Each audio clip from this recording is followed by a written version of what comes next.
First-timers, welcome back! Excited tayo ngayon dahil magka-camping tayo. It's our first time to go camping here in Canada.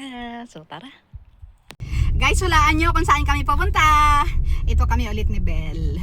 At syempre, gagala ulit kasi malapit na tayong umuwi ng Pilipinas nating mahal.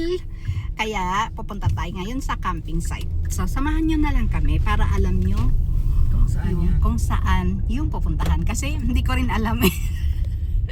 Kaya mag-drive-thru na lang tayo. Oo, drive-thru lang tayo. Kasi para madali.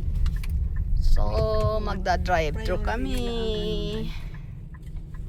Kasi gutom na si Belle. Kalalabas niya lang eh, hindi pa siya kumakain. Ay baka mamaya pag-drive-in niya ako eh. Anak ko, mahirap na. Baka sa Pilipinas hindi ako nagda-drive. Baka dito, nako, hindi na ako makakauwi. Oo, kung picture naman ng kakain. Hindi, nakaano lang ako. Huwag ko na siyang picturean. Nagbibideo ako. Takot si Belle. Baka mapulis tayo. Ang sarap talagang magala. Hindi lang sa Pilipinas, kahit saan certified tayong gala.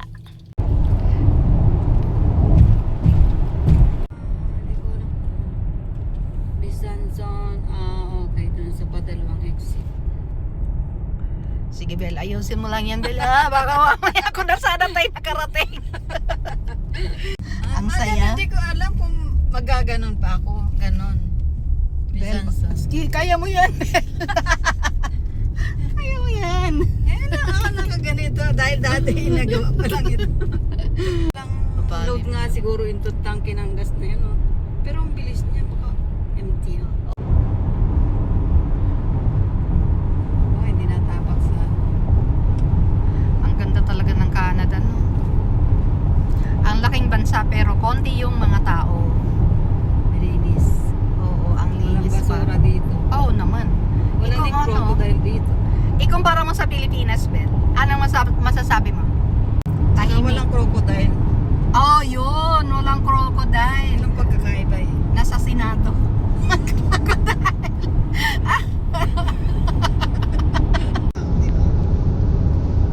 Tulo mga bahay nila. Oo, Alam mo tama. bakit? Dahil wala dito marites. Oo, yun na nga eh. Tama si Belle talaga doon. Ang mga bahay dito, nasa mga ano sila, Oo, malayo sa sa dulo. kalsada. Oo.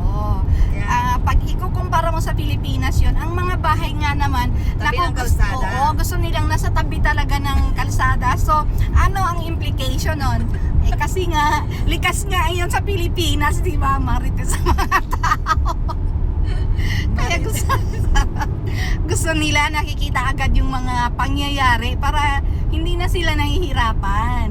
Kaya huwag na kayo pumunta ng Canada, boring. Oo, boring talaga dito. Nako. Walang marites.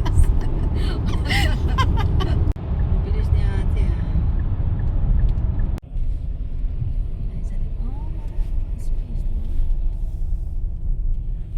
Ice cream. Andito tayo sa bilihan ng sikat na donut.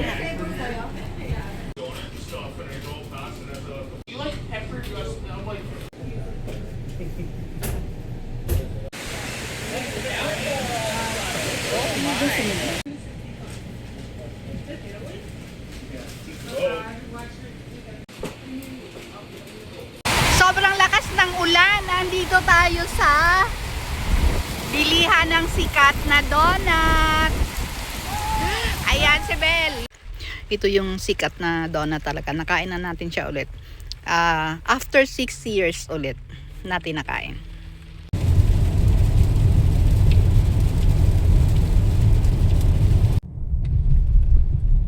Yan, dito tayo sa Kakahuyan. Ayan. Bakit may balon doon?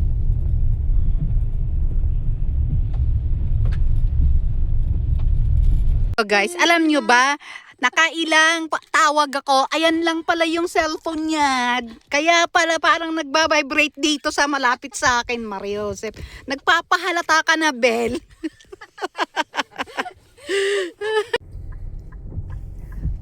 So, nandito na tayo sa camping site.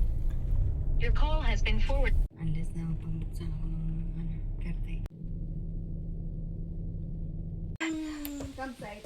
Nandito na kami sa loob ng camper van ni Belle.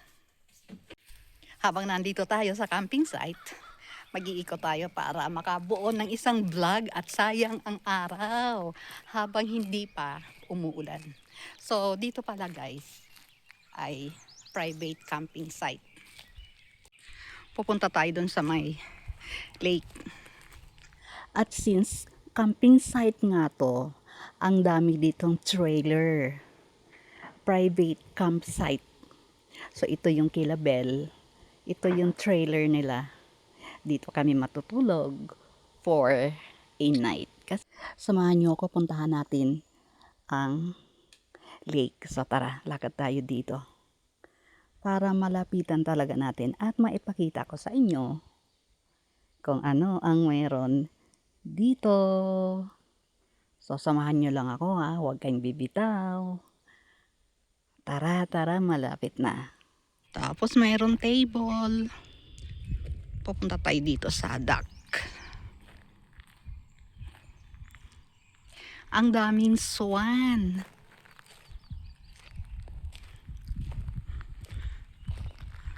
Ang lawak ng lake. Buti na lang tumigil ang ulan. Nandito tayo sa tabi ng lake. Marami pa tayong nakaschedule na mga dapat gawin, mga gala. Abangan nyo na lang yun bago tayo mag-exit dito. Flag ng Canada. So ito yung trailer nila Belle. Dito tayo matutulog overnight. Hello. Hello, hello.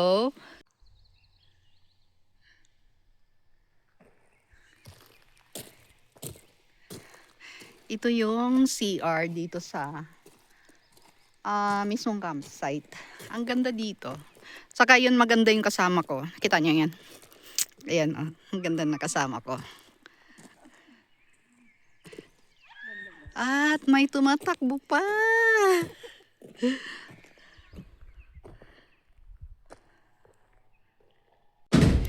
Ito yung loob ng washroom. Napakalinis.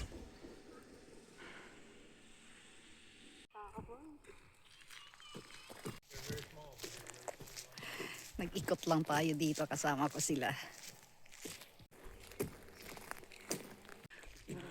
Guys, yan ay motorhome. Pwede siyang i-travel. My friend will move to their house. No, he is moving out to the vegetable home. Oh, okay. So this way he will pay the mortgage. Nandito na tayo ulit. Yeah, that's why Byron came over. Busy si Belle. Nagpe-prepare ng aming food. Ako taka-video lang. Potato. Maybe 2 quarts. Yeah. Okay. Nakahiga na tayo guys. Nandito tayo sa camper van or sa trailer. So, first timer tayo sa trailer. Mag-i-edit kasi tayo kaya pumunta na tayo dito sa ating space. Okay, so sana nagustuhan nyo ang ating vlog for today. Yun ang gala natin dito sa campsite. Of course, mula sa bahay. So, naipakita ko sa inyo yung mga dinaanan namin at kung ano ang inikot namin dito sa campsite. At dito mismo sa loob ng trailer. Okay, so kita-kita kits sa susunod nating vlog. Basta samahan nyo lang ako palagi. Salamat sa panonood. Buyers and have a good night. Special thanks nga pala kay Belle at saka sa husband niya sa pag-invite sa atin dito sa trailer nila sa campsite.